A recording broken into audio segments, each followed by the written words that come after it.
I am Rabbi Avruch. I was born here in Buenos Aires, Argentina, and I am running this wonderful and humble congregation here in Buenos Aires, in Belgrano neighborhood, and it's a very interesting congregation. The Argentinian community is it's a very strange and interesting community, and we are running a very not an ordinary institution. We call Judaica Net, and we are a net of organizations. Let's say we have around 4 synagogues and 2 schools. One school is for primary and for kindergarten and primary, another kindergarten, another kind of organization and institutions that work with disabled people, kids with special needs, trying to get a job to those kind of people. We have a very important social action programs and an institution specifically for social action. We work not only here. We have a sub kitchen in this synagogue and optics and pharmacy, but we have a lot of work with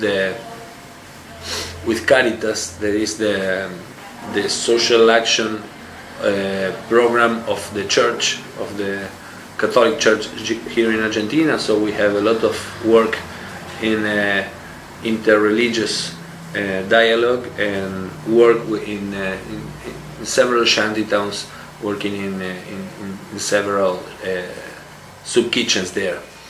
And it's a privilege, and and at the same time it's I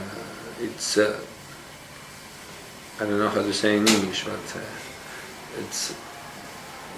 it's a hard work, and it's a wonderful work. How long have you been doing this?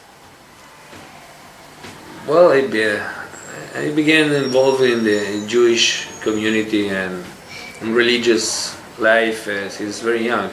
My parents are not religious. I was born in a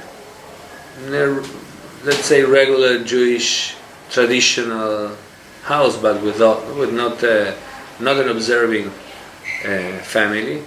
But I began to study, and I love music, so I began with music through Judaism. So we have now a very musical way of understanding tefillah and spirituality here in the synagogue too. But yes, I'm here as a rabbi since the last 11 years.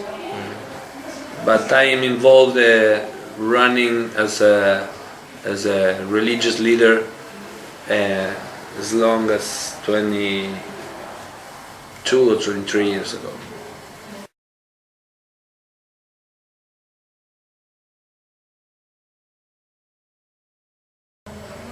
How Argentina influences my Judaism? Yeah. Well, interesting. I think that,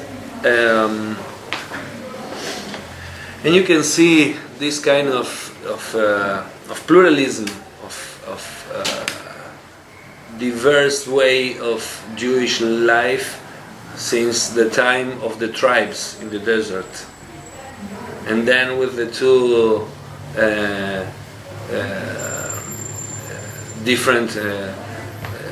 different states, let's say, of Israel, and at the time of the kings, right, in the north and in the south, and then in Babylonia and Jerusalem, and then Ashkenazim and Sephardim, and then the place. Every time a Jew sits on a place, he takes a lot of things of his environment, and he makes it kosher.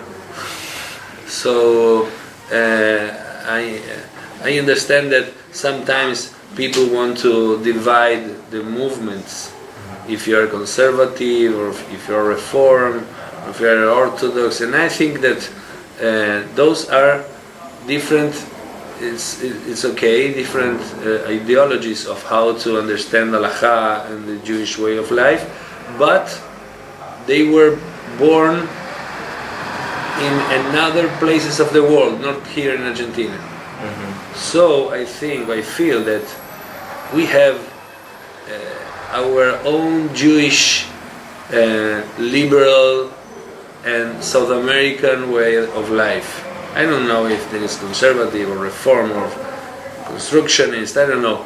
But I know that here in Argentina we have our own way of understanding spirituality and community and traditions.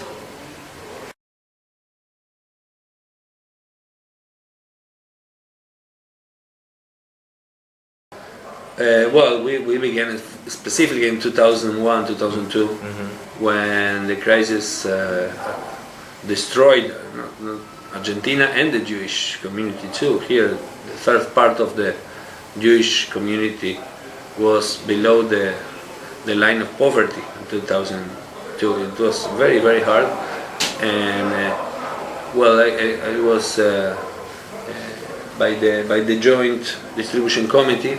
I was appointed to run the programs for the non-Jewish society. So there were a budget to work on programs, not only for the Jewish community but outside the community. And there we began with very strong links with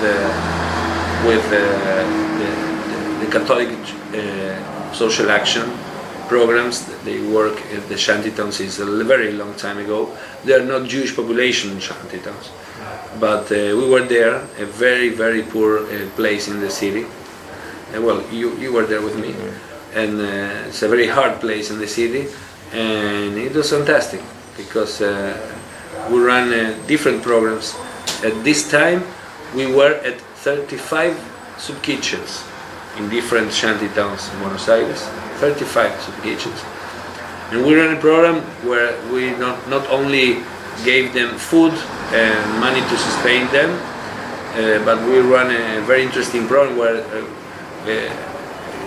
a lot of young kids came to Ort, one of the most important education institutions here in the Jewish educational net, and they came to Ort to have classes on computing, and it was a fantastic work at this time. That, well, until now we have very nice links, not only about the food or the work, but for example, since the last 10 years we were working there. Every Neila, when Yom Kippur is ending, a lot of people of those shantytowns, Christian of course, they come with us to the service to end Yom Kippur together. It's so nice. They rent a very big bus, and they come to our service at Neila. They come first of all. Wow. And they stay with us at the end of Yom Kippur. And it's so nice. Every year they come.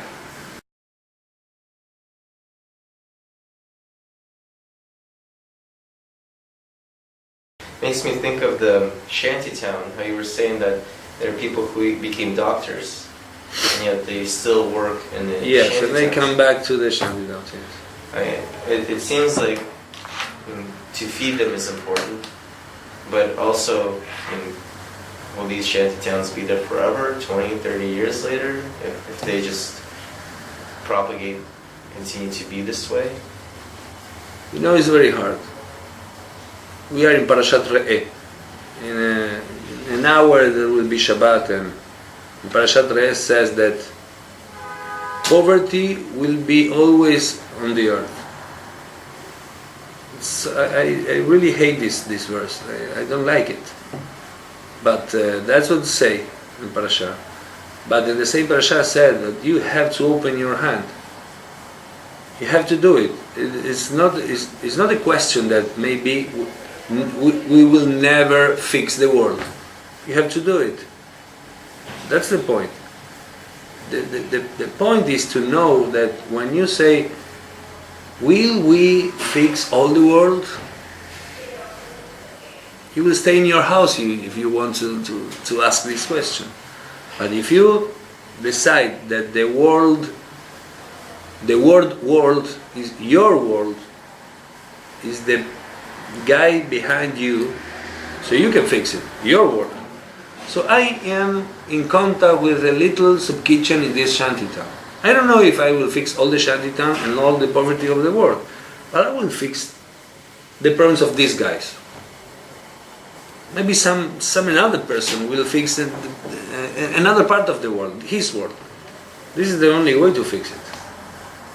A lot of people that were in our group kind of felt that what's the point?